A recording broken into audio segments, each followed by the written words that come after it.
বিভিন্ন পর্যায়ে থেকে আমাদের কাছে কি আসে, তদবির আসে, ওখানে যাওয়া যাবে না। পরিবহন সেক্টরে পোশাকের ক্ষেত্রে পোশাকের যে দোকানগুলো সেগুলোতে যাওয়া যাবে না, এইরকম তদবির আসতো।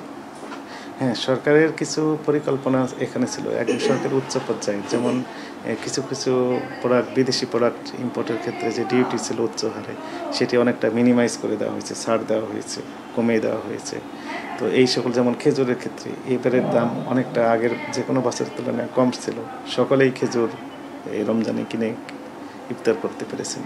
তো সেখানে ডিউটি অনেকটা কমিয়ে দেওয়া হয়েছে, এটা একটা পজিটিভ দিক। এবং প্রতিটা ক্ষেত্রেই সরকারের একটা নজরদারি ছিল, মানে যেখানে যে কাজটি করা প্রয়োজন ঠিক সেই সময় এই কাজটি করা হয়েছে। বিভিন্ন সোর্স থেকে, এক দেশের উপর আমদানি নির্ভর না করে বিভিন্ন দেশ থেকে আমদানি যেন করা যায় কিছু কিছু পণ্য, সেই সোর্সও খোঁজা হয়েছে সরকার পক্ষ থেকে। একই সাথে আমাদের ক্ষেত্রে যেটি আমরা বলবো যে আমরা যে মনিটরিং কার্যক্রম, সেটি ইতিপূর্বে আমরা করেছি, কিন্তু এবার আমাদের বাধার সংখ্যাটা আসলে কম ছিল, মানে বাধা ছিল না। আমরা যেখানে আমাদের পরিকল্পনা অনুযায়ী যাওয়ার কথা ছিল সেই সেক্টরগুলোতে আমরা বাধাহীনভাবে এই কার্যক্রমগুলো পরিচালনা, মনিটরিং কার্যক্রমগুলো পরিচালনা করতে পেরেছি। এটিও আরেকটি কারণ হতে পারে। যেমন আমরা যদি বলি যে পরিবহন সেক্টরে, তো সেখানে যখনই আমরা ইতিপূর্বে গিয়েছি বিভিন্ন পর্যায়ে থেকে আমাদের কাছে কি আসে, তদবির আসে, ওখানে যাওয়া যাবে না। পোশাকের ক্ষেত্রে পোশাকের যে দোকানগুলো সেগুলোতে যাওয়া যাবে না, এইরকম তদবির আসতো।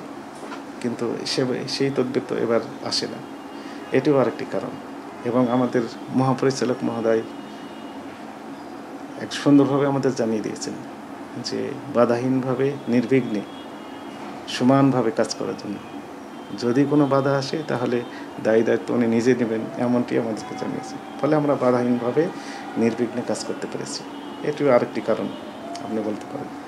এখানে এই যে একটা প্যাকেজ, সরকারের উচ্চ পর্যায়ে নীতি নির্ধারণ পর্যায় থেকে শুরু করে একদম ফিল্ড লেভেলে বাস্তবায়ন যেখানে হচ্ছে, এই মনিটরিং কার্যক্রম, এই সব কিছু মিলেই মূলত আমার মনে হয় এবারের ঈদটা অনেকটা স্বস্তিদায়ক হয়েছে। না, এই যে ইতিপূর্বে আমি যে বললাম যে ইতিপূর্বে যে সিচুয়েশানটা থাকে, এবারে তো সেই সিচুয়েশানটা নেই। তো ফলে সরকারের উচ্চ পর্যায় থেকে বরং সহযোগিতা করা হয়েছে। তো ফলে বাধার কথা তো নেই, বরং আমরা সাপোর্ট পেয়েছি। পূর্বে ব্যবসায়ীরা আমাদের কার্যক্রম বিভিন্নভাবে বাধাগ্রস্ত করার চেষ্টা করেছেন এবং তারা সফলও হয়েছেন সেই সময়। কিন্তু এইবারে হয়তো তারা চেষ্টা করেছেন, কিন্তু সেটি সফলতার মুখ দেখেননি। ফলে এটিও আরেকটি অন্যতম কারণ আমাদের যে কার্যক্রম স্মুথলি পরিচালনা করার জন্য।